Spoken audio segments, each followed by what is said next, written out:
First question on the right side. Steph, Reed Forgrave with CBS. How do you keep your confidence from spilling into arrogance, especially when, from us in the media, it's almost like this narrative of certainty around you guys? I don't know. We try to come into every day understanding like none of this is guaranteed for us. There's a lot of talk and appreciation for how hard it is to win a championship and all that goes into it throughout the journey, throughout the regular season, the playoff chase. So for us, this year's been interesting with ups and downs and injuries, and even in the playoffs as of late, having how we started games, coming out of the gate slow and fighting our way back in the second half. All that stuff is just a part of continue to grow and find ways to motivate yourself, but stay appreciative of the moment, because I think that you saw that on all our faces after Game 7 of the Houston series, where this means a lot to us, and there's an appreciation for the difficulty to get back to this stage, let alone try to win 4 more games and win a championship. So we're living in the moment.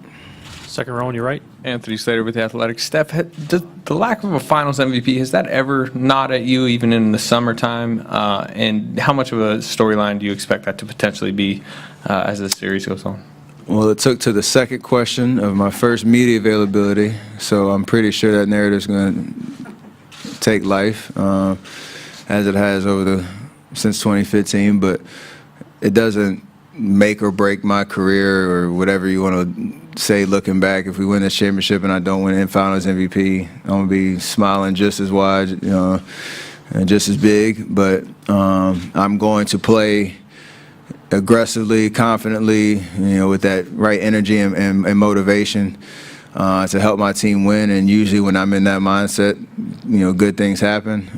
Whether that means it's a Finals MVP or not, who cares? But I'm going to be playing like it for sure. Is the storyline more the people around you talking to you about it than maybe you yourself? Not even people close to me. It's just that's kind of the nature of the beast, being on the stage 4 times in a row. You always got to look for what you don't have.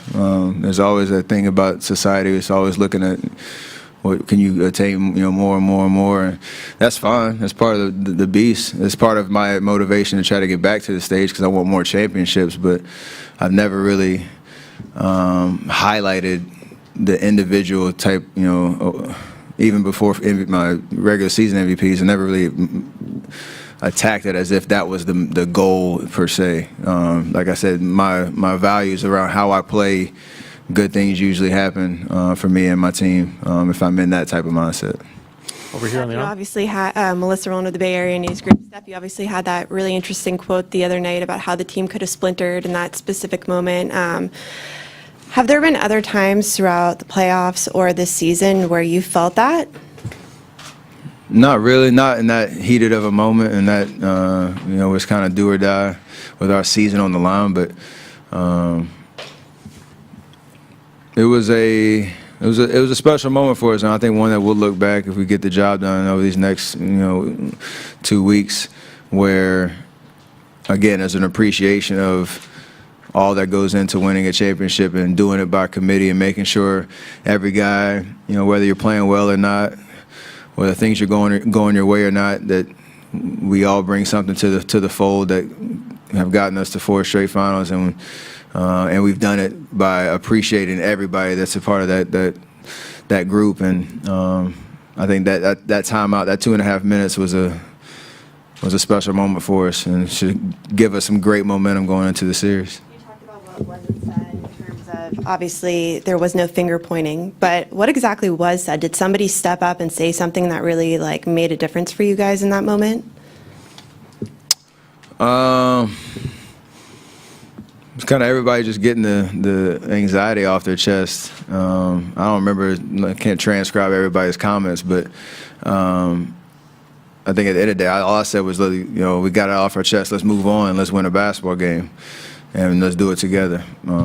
Sounds very Disney Channel type movies, but that's what we needed to kind of just turn the page and focus on the game and how we were going to win. Steph, Janie McCauley from Associated Press. How do you describe the spectacular third quarters and what it has taken for you guys to do that? And also, are you encouraged that maybe you guys haven't put together the perfect game yet and you still have a chance to do some of that? I honestly have no idea what it is about the third quarters besides just sticking with the process, understanding that, basketball is made of 48 minutes, and at any point it could break open for us. You don't want to dig yourselves holes in the first half, first quarter, like we've done the last two games, but we've stuck with it and we haven't got defeated, and that's a good sign for us that if we can, and a part of that too is Houston was a great team in that sense, and like there's not discrediting what they were able to do to impact the game early. And it just took us a while to kind of get settled and get in. It wasn't all just us kind of just messing around, but for us, to your point, if we can, come out of the gate strong with the right intentions and execution, and get off to a good start, and then sustain that effort as well over 48 minutes, then we could have one of those moments in time where everything's clicking, and hopefully that happens starting tomorrow. Joe, second row. Joe Varden, Cleveland.com. Steph, as you know, Kyrie's gone. And then on top of that, the Cavs you guys saw at Christmas, and then in January, half of those guys were traded too. So how do you look at this team now? You're seeing them for the fourth time. And is there anyone outside of LeBron that you fear? That we fear? Yeah, that you worry about. I mean, yeah, it's a weird kind of dynamic thinking about. This is the fourth time in a row we've played, Cleveland in the finals. Obviously, LeBron's still there, and he's the Mr. Everything for them. And has been playing amazing over the whole regular season, and especially in these playoffs to kind of, I guess I've said, will his team back here.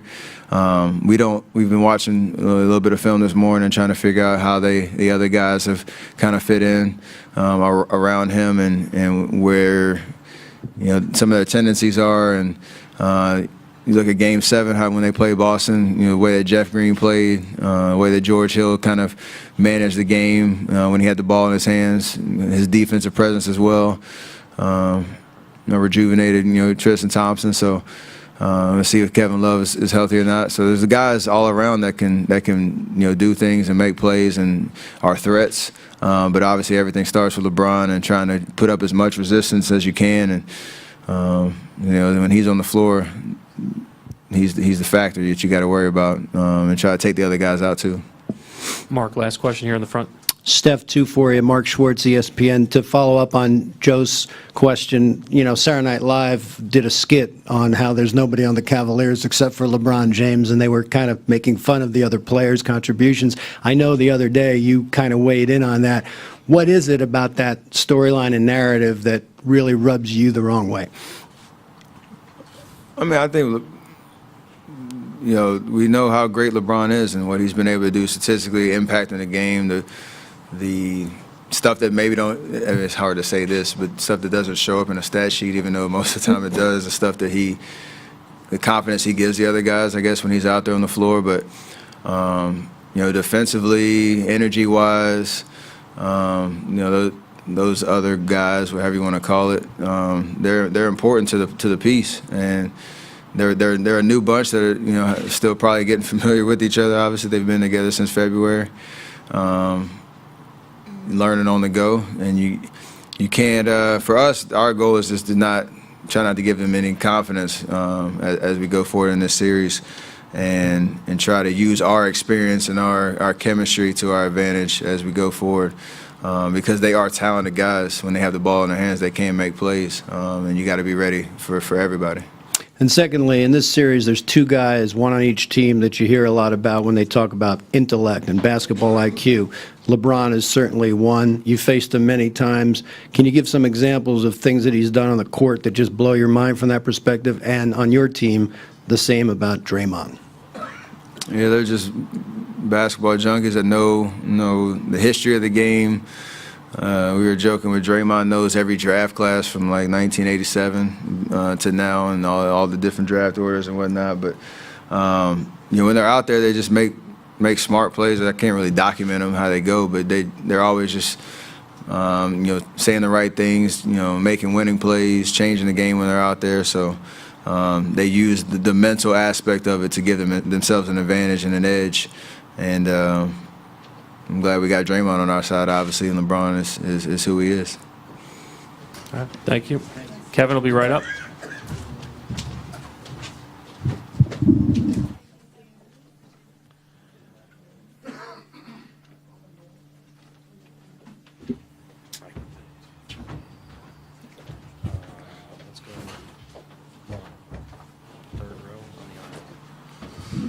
Tim Reynolds, first question on the right side.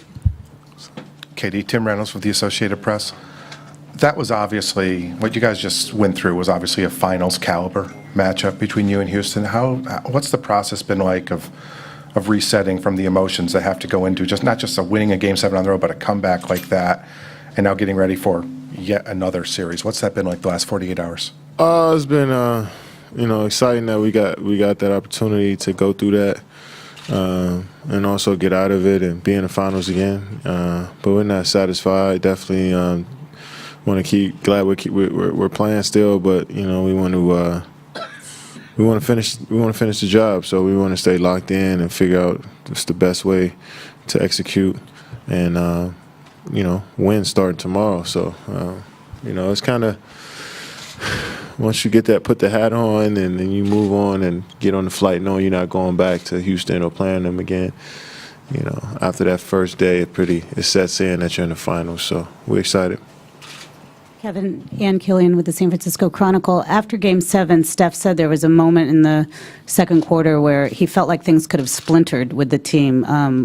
There was a turnover, Harden had a dunk, he had a timeout, and he felt like there could have been some serious finger pointing. We've seen that before with other teams. What was that moment like? Did you feel that, and what got you guys through that? We just talked it out, and we didn't take it personal when guys had stuff to say. We moved past it pretty quickly and knew that what we had to do to get back into the game. Usually when stuff like that happens and you're in a tough situation and you're trying to figure your way out of it, you can go the other way and just put the blame on someone else, and then that just divides your team right there. So we came out that huddle as one. We might have walked into it separately, but we came out as one.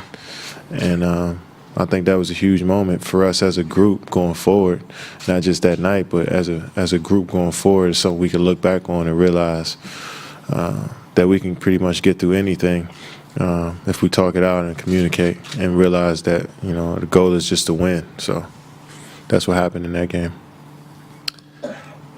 Kevin Al Sarasovic of Chronicle. Is it good for the NBA to have the same two teams in the finals every year? Yeah, I think it's great. I think it's great. You want me to elaborate? That would be great if you could, especially if you're one of the two teams, right? Yeah.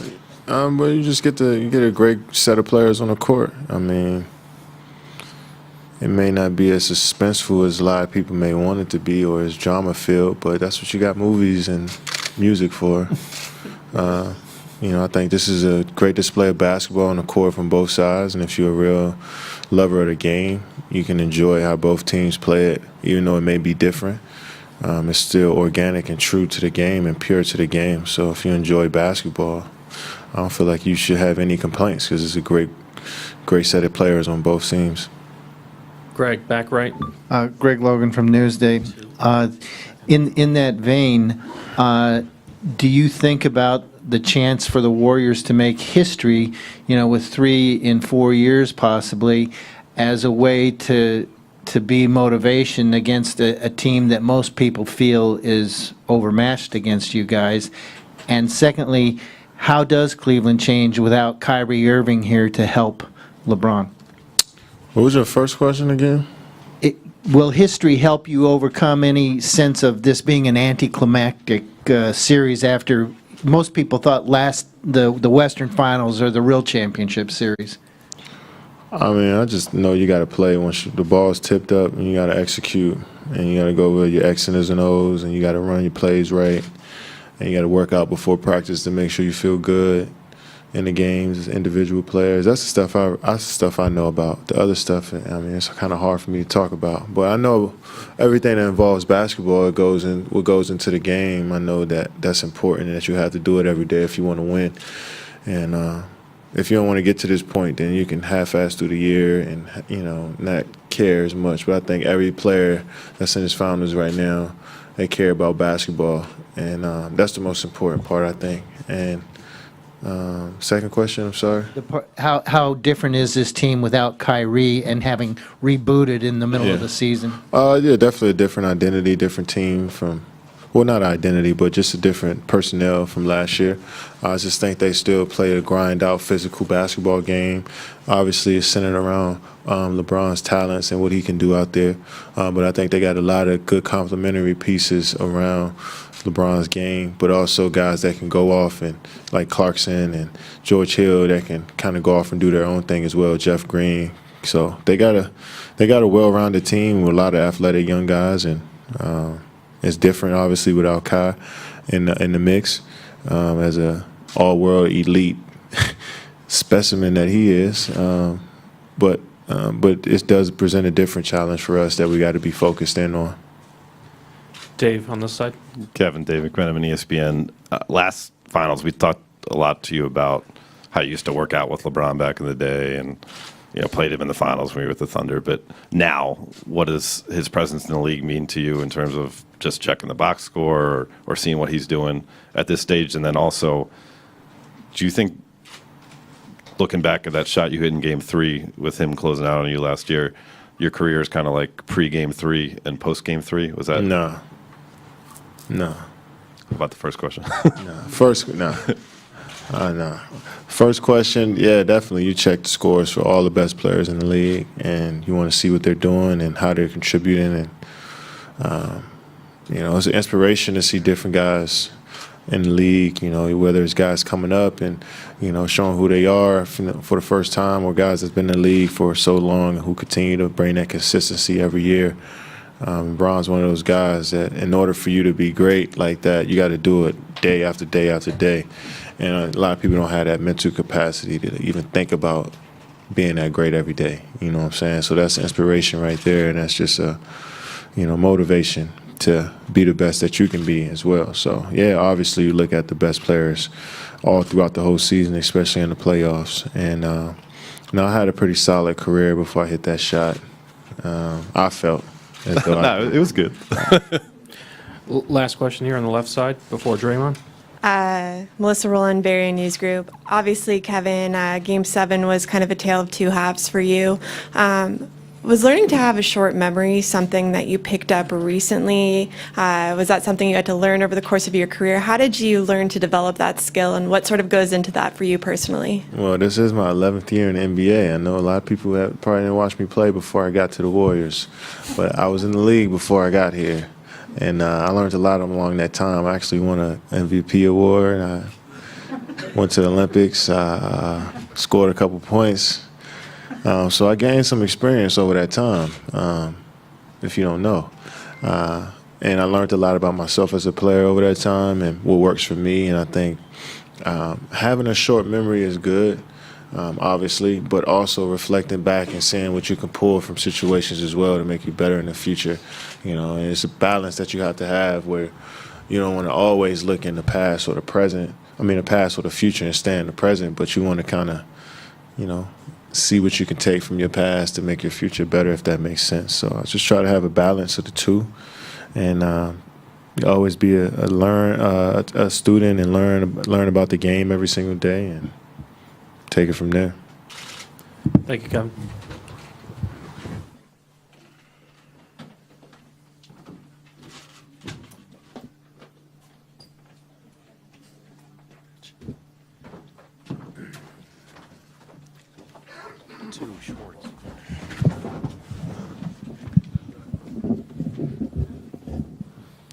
Mark in the second row. Draymond, Mark Schwartz, ESPN. People, including Steve Kerr, speak very articulately about your basketball intellect. It's kind of a part of the game that maybe some fans don't really know what that means.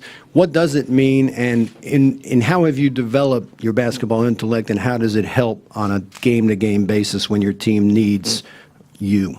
I think it's definitely a gift, but also since I started playing basketball, and my uncle, was coaching me in elementary school, he taught me the game of basketball. You see so many times people just kind of throw out a basketball and let people play. He didn't do that with us. He really taught me the game, and I've been fortunate enough to have great coaches, throughout the course of my life, dating back to my AU coach, Coach Speedy, and Coach Dawkins in high school, Coach Bruce, Coach Izzo in college, and, the things that Mark Jackson taught me coming in the league, and then obviously getting to Coach Kerr and, him teaching me more ball movement and different things and, ways to look at, things from a different perspective. I've just been blessed to have great coaches in my life and be blessed with a gift from God. And there's a guy on the other team, LeBron, who's known for basketball IQ himself, playing and competing against him on this stage for 4 years. What have you seen specifically about his basketball IQ that even blows you away? He's, a super intelligent player. I think that's what makes him special. Obviously, then you combine that with the physical stature and the work ethic that he has, and that's what's kind of put him over the top. But, one of the smartest players in the NBA, for sure, if probably in the history, really understands the game and see it see it a way that not many people can. And, that's, like I said, that's one of the reasons he's had as much success as he's had. And here in the front.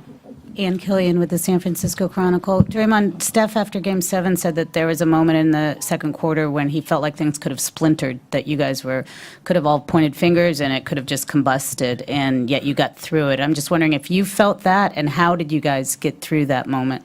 I think there was definitely a moment there. And, I think different guys just stepped up and were talking, telling everyone to stay together and, just stay the course. We know what we're capable of when we stick together. And we did that, and we're able to obviously survive and get through it. But, I think there's moments like that all the time in different parts of the season, games, playoff series. That's, you kind of go through those moments, and that's what it takes in order to win a championship. And that's why we've been able to have that success. And, that moment there in that second quarter was kind of another telling sign of that. Was there anything in particular that you said or that any one person said? I think it was just everyone, from Steph getting up in the huddle saying stick together to Clay talking, Andre got in the huddle and was talking, Kevin started yelling, like you had everybody in there and everyone was pretty much yelling the same thing. And, once everyone calmed down, everyone realized that we were all yelling the same thing, and we were kind of able to rally it together and go out there, and that's when we start cutting the lead there in the second quarter. Over here on the left.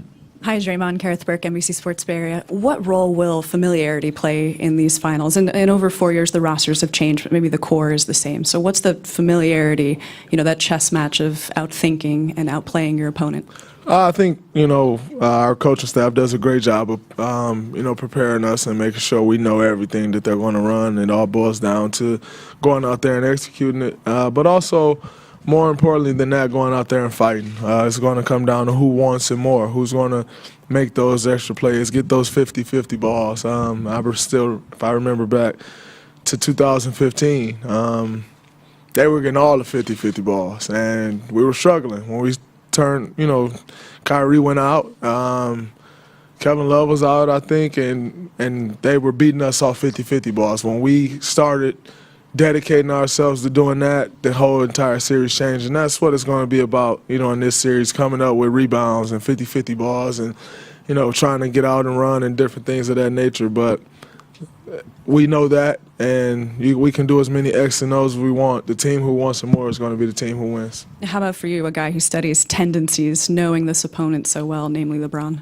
That's important, especially with the little time that we have to prepare. In recent years, we've been able to kind of have week off at most to prepare for finals, almost a day to prepare this time. And so it definitely helps knowing the opponent, knowing obviously everything stops and starts with LeBron, and, trying to do what we can to make things tough on him, but also take other guys out the game. You know, I think this team they have now looks completely different from the team that we faced 3-4 months ago. And saying that, when it was money time, they went right back to those guys who they knew and has proven that they can win for them and get them to this point and even win a championship. So those guys we do know well, and we'll be prepared for that. Next row back in the aisle. Tom Reed, The Athletic. Draymond, can you kind of characterize a little bit your relationship with LeBron? You guys are both like competitors. You've played at the highest level. We've seen you guys do some uninterrupted stuff, but we've also seen you guys nose to nose. How well do you know him, and just the competitive nature? Can you be friends off the court with a guy like that? I mean, we are partners and uninterrupted, and do some things off the floor, but none of that matters right now. He's trying to win the championship. I'm trying to win the championship. And if that means nose to nose or whatever else it means, then that's what it means. But it's not about being friends on the floor. When you're trying to win an NBA championship, there's enough time for that. Obviously, I think I know that there's mutual respect there, and you respect your opponent. But friendships, businesses, none of that stuff matters when you're trying to win the championship. Do you sense that you guys have many of the same qualities? I don't necessarily mean style of play, but guys out there were saying that you have got this great memory of stuff and a sense of history and stuff like that. And those also sound like characteristics of LeBron. Yeah, I mean, I think, we are, two of the few who really thinks the game in today's day and age in this league. There's not a ton of guys who think that way. I think we do, but don't really matter either. A couple of rows back in the aisle. Draymond, John Gonzalez from The Ringer. There's been an interesting conversation out of Philly in the last 24 hours, and I was wondering if you had any thoughts or advice on social media. Nah, I had my social media mishaps before too, so I'm trying to win a championship. Social media really don't matter. Philly don't matter. They news don't matter. The news don't matter. Trying, lock in on the Cavaliers. That's all that really matters to me right now. Alvaro Martin of ESPN. When turnovers come in bunches, sometimes the defenders do a good play, you tip your cap. Sometimes they come out of an excess of ambition, aggression. Sometimes it's just carelessness. The coach can only tell you to be careful so many times. How do you get out of the turnover blues? What's the process like to get out of that mode into being a careful group of the ball? I mean, we're a team that plays loose. We like to get up and down the floor, and the style of play, we're going to have some turnovers. I think it's cutting out the careless turnovers. It's what's important for us. And when we do cut those careless turnovers out, we usually win by a pretty large margin. So it's just really focus level and staying locked in and, being, like I've said, we talked about, when was it, Game 6, I think, quick but not in a hurry. We always want to play quick and get up and down the floor, but never get sped up and stay at our pace. Draymond, Joe Musso, CBS Sacramento, in the back here. You did it for the tail end of that last series, but being without Andre at the beginning of this series, what aspect of his game do you guys miss most on both ends of the court? Oh, well, I mean, that's a great follow-up to that question, because when you start talking turnovers, he is the guy who kind of is the stabilizing force in that department for us. And then also, what he brings to us on the defensive end, would definitely be missed, but just means other guys got to step up. And other guys have done that thus far, and the task gets even harder. But, I know guys will, and, it'll be a collective effort in hopes that, we keep tracking along until he's ready to come back. NBC Sports Bay Area. Kind of a follow-up to that last question. You know how important trust is on the defensive end especially, and when you have Andre out there, it looks like you guys have total trust in everything you're doing. You've missed him for 4 games now. You guys have used Loon, JB, you've Nick, Sean. Just what have you seen from the other guys that have kind of kept that trust alive over these last few games and just their development with you guys on the court? Oh, well, I mean, you go down that list. With what JB has in physical gifts and, the ground that he can make up with his athleticism is incredible, and he's continuing to learn the game. Looney is one of those guys who really understands the game. He knows where to be. He's always in the right spot. Sean understands the game, and Sean took that last series personal. Like, there was a point in a couple of those games where he really wanted to lock in into CP, and he did. There was times where Clay and Kevin was on the floor, and he's like, I got James Harden. Like, he really stepped up for us big in that series defensively as well. And so, with all that, I mean, Sean has the experience, but Looney's been able to, with Andre out, Looney's been able to get a ton of experience. Jordan has been able to get experience, and that'll bode well for us moving forward, like I said, to whenever Andre comes back. Thank you, Draymond. Cavaliers schedule in here will be Ty Lue at 1:15, followed by LeBron, Tristan Thompson, Kyle Korver.